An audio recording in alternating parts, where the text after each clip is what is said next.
నంద్యాల జిల్లా మండల కేంద్రమైన చాగలమర్రిలో శ్రీ సద్గురు సాయినాథుని సన్నిధిలో పురోహితులు కైబ వెంకట నరసింహ శాస్త్రి ఆధ్వర్యంలో దత్తాత్రేయ జయంతి సందర్భంగా అనూఘు దేవి వ్రతం చేయించారు. ఈ కార్యక్రమంలో భక్తులు భారీగా తరలివచ్చి దత్తాత్రేయ స్వామివారు సద్గురు సాయినాథుని దర్శించి తీర్థ ప్రసాదాలు స్వీకరించారు.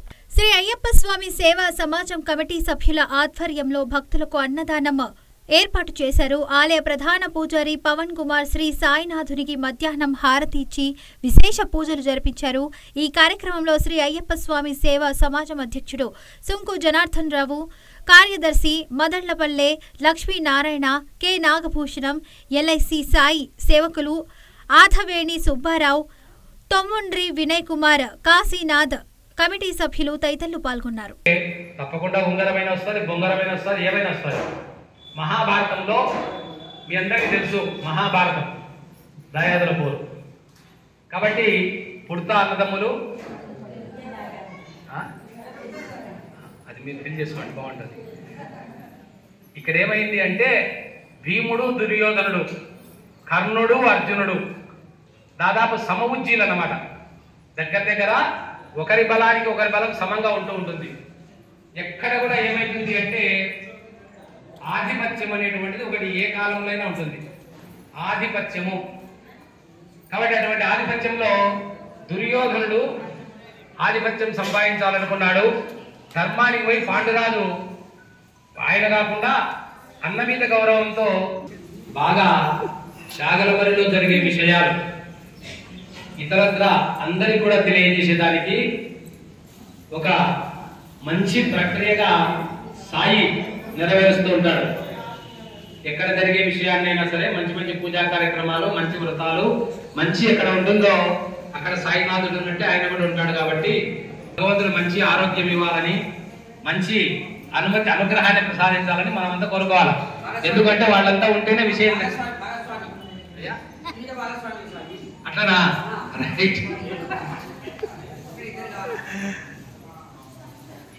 కాబట్టి ఎవరైనా సరే ఒక మంచి విషయాలు తెలియజెప్పేవాళ్ళు, తెలిపేవాళ్ళు సదా 10 కాలాల పాటు ఉంటేనే వాళ్ళ వల్ల మనం అన్ని విషయాలు తెలుసుకుంటూ ఉంటాం, గ్రహిస్తూ ఉంటాం.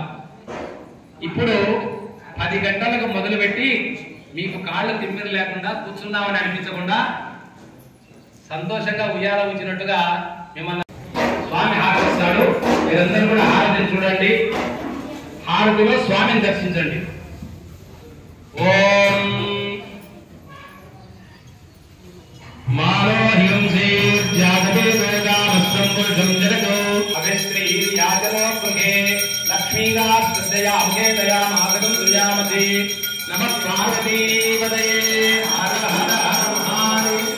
లక్ష్మీరమణ గోవింద, ఆంజనేయ వర్ధ గోవింద.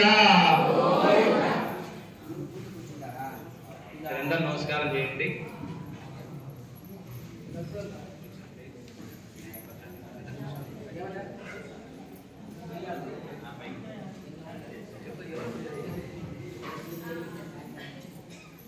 అయ్యప్ప స్వామి దేవస్థానంలో సాయినాథుని సన్నిధిలో సమీపంగా విశ్వావసునామ సంవత్సరం మార్గశిర మాసం శుక్లపక్షం పౌర్ణమి గురువారం కృత్తికా నక్షత్రంతో కూడి ఉంది. అగ్నిర్నప్పాతు కృత్తికా నక్షత్రం దేవమింద్రియం ఇదమాసాం విచర్షణం హవిరాసం జుహోదనః యస్య భ్రాంతిరస్మయో యస్య కేతవః యస్యే మా భువనాని విశ్వాః స కృత్తికా విరవి సంవసాన అగ్నిర్నో దేవస్సువితే దదాతు. ఇది కృత్తికా నక్షత్రం యొక్క విశేషం. మొట్టమొదటిది కృత్తికా నక్షత్రం. కార్తీక మాసంలో పౌర్ణమి రోజున కృత్తిక ఉంటే ఆ కృత్తికా నక్షత్రంలో ఉన్నటువంటి కార్తీక పౌర్ణమి విశేషం. కానీ తమిళనాడులో మీ అందరికీ తెలుసు, 1 నెల వారా ఉంటుంది వాళ్ళకు మనకు. అటువంటి స్థితిలో ఇవాళ లేదా నిన్న రాత్రి కృత్తికా దీపోత్సవం జరుగుతుంది. అక్కడ అరుణాచలేశ్వరుని మీద పెద్ద దీపం వెలిగిస్తారు. విశేషమైనటువంటిది అరుణాచల శివ అరుణాచల శివ అరుణాచల శివ అరుణ శివ. చాలా మంది ప్రదక్షిణానికి వెళ్తూ ఉంటారు. అరుణాచలం అక్కడ విశేషమైనటువంటిది.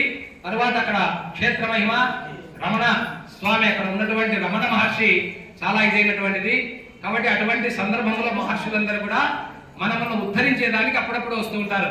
అటువంటి మార్గశిర మాసంలో అత్రి, మీ అందరికీ తెలుసు, త్రిగుణాతీతుడు అత్రి మహర్షి చాలా విశేషమైనటువంటి తపస్సు చేసినాడు. ఆయన భార్య అనసూయాదేవి. అనసూయ, అసూయ లేనటువంటిది, నా సూయ అనసూయ. కాబట్టి అనసూయ అంటే అసూయ లేనటువంటిది. మరి ఆ ఇద్దరు దంపతులు చాలా విశేషంగా తపస్సు చేసినారు. వాళ్ళ తపస్సు ఎంత గొప్పది అంటే వాళ్ళు కావాలని కోరుకొని దేవతలే వాళ్ళ దగ్గరికి వచ్చేటువంటిది. మనం దేవుని దగ్గరికి వెళ్ళడం కాదు, మన దగ్గరికే దేవుడు రావడం. మరి ఒక సందర్భంలో ఏమైందంటే దేవతలకందరికి కూడా చాలా ఇది, ఎప్పుడు భూలోకానికి రావాలి, భూలోకంలో విశేషాలు తెలుసుకోవాలి, ఇక్కడ ఉండేటువంటి వాటిని గమనించాలి అని. మరి అటువంటి స్థితిలో ఏం చేసినారు అంటే వాళ్ళు అప్పుడప్పుడు భూలోక సంచారానికి వస్తున్నారు.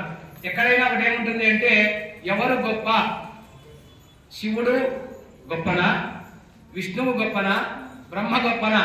శివలింగోద్భవ కాలంలో బ్రహ్మ విష్ణువులే అజ్ఞానానికి లోనైపోయినారు. ఒకరు గొప్ప ఒకరు గొప్ప అని.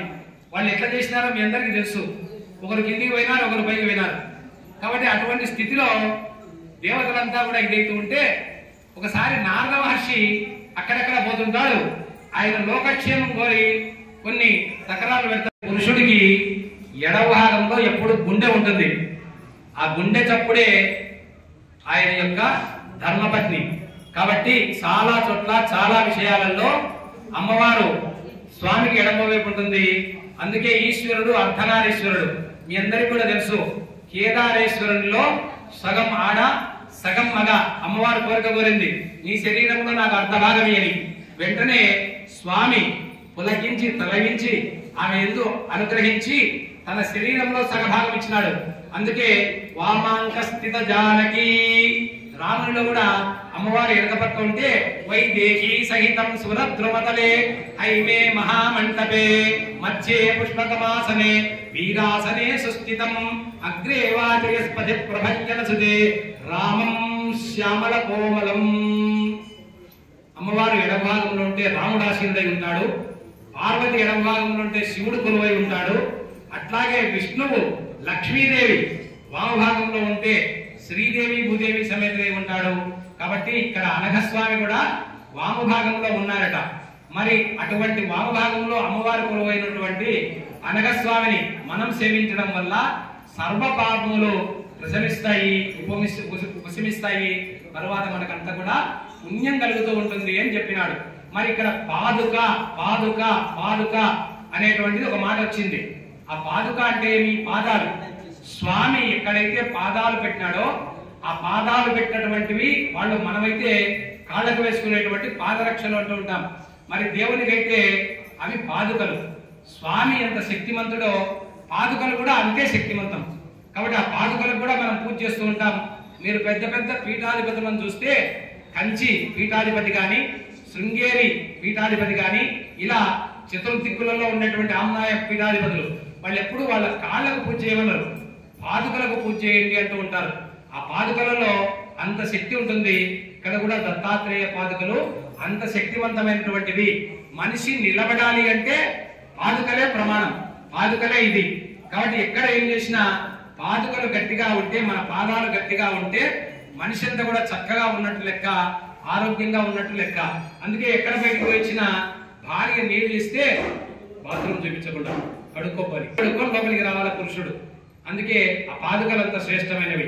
మరి మీ అందరికి కూడా మనం అనుకున్నట్టుగా కూడా దత్త వ్రతం ఈరోజు చేస్తున్నాం.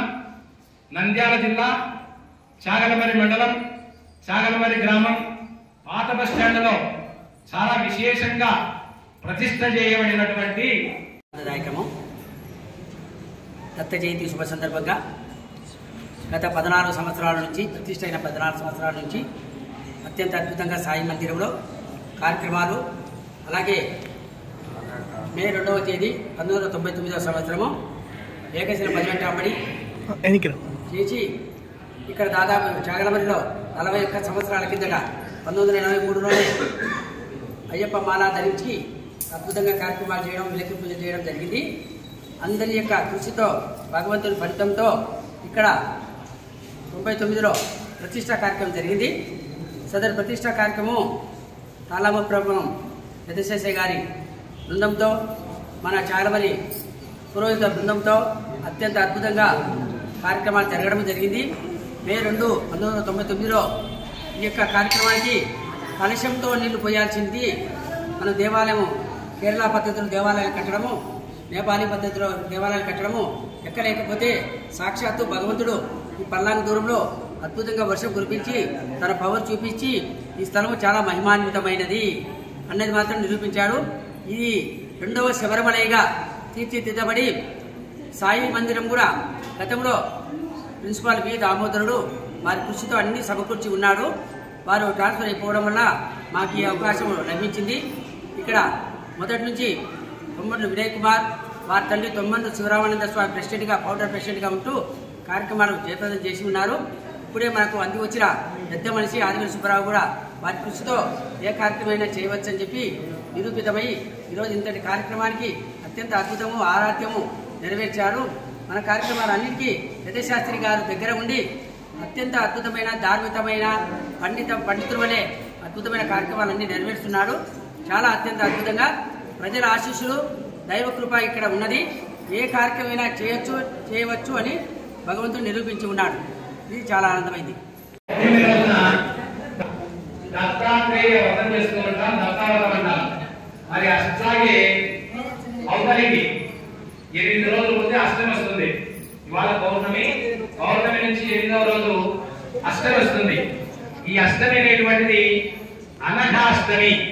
అష్టమి అనేటువంటిది మా ఎంత చిన్న దిక్కు చూడాకండి, నేను అదే మీకు చెప్పింది. వాళ్ళ తిప్పలు వాళ్ళది, మనం చూసేమైతే డిస్టర్బ్ అవుతుంది.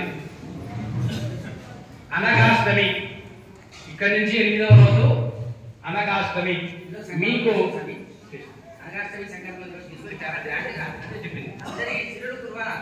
అదే చెప్పింది. ఈనాటి ముఖ్యమైన కార్యక్రమం ఏమంటే అనగాదేవి వ్రతం. దత్త జయంతి సందర్భంగా అనగాదేవి వ్రతము గత ప్రతిష్ట అయిన తర్వాత 3-4 ఇయర్స్ తర్వాత నుంచి స్టార్ట్ చేసినాము. ప్రతి సంవత్సరము ఇక్కడ అన్నదాన కార్యక్రమం కూడా జరుపుతున్నాము. అనగాదేవి వ్రతము, అన్నదాన కార్యక్రమం అత్యంత వైభవంగా నిర్వహించిన కమిటీ సభ్యులందరికీ పేరు పేరున ధన్యవాదాలు తెలియజేస్తున్నాం. సిద్ధికి ఒక ఫలితం ఉంటూ ఉంటుంది కాబట్టి ఆ ఫలితాలను మనం నెరవేర్చుకునేదానికి, ఆ సిద్ధులు పొందేదానికి ఈ దత్త వ్రతంలో, అనగాదేవి వ్రతంలో ఆ చుట్టుపక్కలంతా కూడా కలశాలు ఏర్పాటు చేసి వాటిని అలంకరించి ఆ కలశాల పరంగా పూజ చేసుకుంటూ వస్తూ ఉంటాం. అది అనగాదేవి దత్త వ్రతంలో విశేషం అన్నమాట. కాబట్టి అటువంటివన్నీ రావాలి. మీ అందరికి కూడా ఇప్పుడు 8 అయిపోయింది. వెలిగించకుండానే గ్యాస్ లైట్ వెలిగింది, గ్యాస్ పొయ్యి మండింది కదా, లైటర్తో వెలిగిస్తే అయిపోయింది. మాకంటే గొప్ప వాళ్ళు కదా, మేమే కదా త్రిమూర్తుడి యొక్క భార్యము, మరి మాకంటే గొప్ప ఎక్కడుందంటారు. బాగా చెప్తున్నారు, మీ బజార్లో వేసిన ముగ్గు కంటే ఆ బజార్లో ఇంకా బాగా ముగ్గు వేసిందో కానీ నేను వచ్చి చూసిన అమ్మవారి ఒకసారి చెప్పినాం. అయిపోయింది. ఆమె ఏ రంగులు వేసింది, ఆమె ఏ ముగ్గుపడి వాడింది, ఇవన్నీ గూగుల్ సెర్చ్. చివరిగా వాళ్ళు ఏం చేసినారు అంటే పరీక్ష చేయాలనుకున్నారు. మెల్లగా అయిపోయినారు. త్రిమూర్తులు భూలోకానికి వచ్చినారు. అనసూయాదేవి దగ్గరికి వచ్చి ఆమెతో ఇదైపోయి నేరుగా చెప్పినారమ్మా, ఈరోజు మేము మీ ఇంట భోజనం చేస్తాము అని. అంతకంటే కావాల్సిందే ఉంది, ఏమైనా ఉందా? మనకైతే కట్టుకో పావు బియ్యం పోతాయని ఒక ఆలోచన ఉండవచ్చు, కట్టుకో వీళ్ళకి పెట్టచ్చో పెట్టకూడదు అనే ఆలోచన కూడా ఉండొచ్చు. ఎందుకంటే అందరినీ నమ్మే స్థితి లేదు ఇప్పుడు. అదే తప్పు కాదు. మీరు భోజనం చేయట్లేదు, వాళ్ళు సంతోషంగా అయిపోయింది, వంట తయారైపోయింది, రకరకాలైనటువంటి భోజనాలు, పంచభక్ష బలవన్నాలు తయారైనాయి. మీకు కూడా అక్కడ సిద్ధంగా ఉన్నాయి, తొందరలో అందుతాయి. కాబట్టి ఆ స్థితిలో ఇంకా వంటలు చేయాలి, అంతే కదా. స్వామికి నైవేద్యం పెట్టాం. మరి ఈ స్థితిలో ఆకు వేసింది, సకాలంలో కూర్చోవడానికి ఆసనం ఇచ్చింది, వాళ్ళకు వడ్డించేదానికి ఆమె ఇదైపోయి సిద్ధమై వడ్డించేదానికి కూర్చొని అయినా భోజనం చేస్తున్నారు. మీకు ఒక విషయం చెప్పిందా సందర్భం కాబట్టి, వడ్డించిన పాత్రలో భోజనం చేయకూడదు, పాత్ర పెట్టుకొని వడ్డించుకోవాలి. అలా అయా మక్షుకు పెట్టావద్దు విషయం చెప్పిన కదా. పాత్ర ఎదురుగా పెట్టుకొని కూర్చొని మనకు కావలసిన పదార్థాలు వడ్డించుకొని భగవంతునికి నివేదన చేసి మనం తినాలి. ఇది ధర్మం. భోంచేసేటువంటి ధర్మం ఏంటి అంటే ఖాళీ పాత్ర పెట్టుకొని వడ్డించుకోవాలి. వడ్డించిన పాత్ర అందరూ కూర్చోకూడదు. మరి ఇప్పుడు వాళ్ళకి వడ్డించింటే ఎట్లుండేది?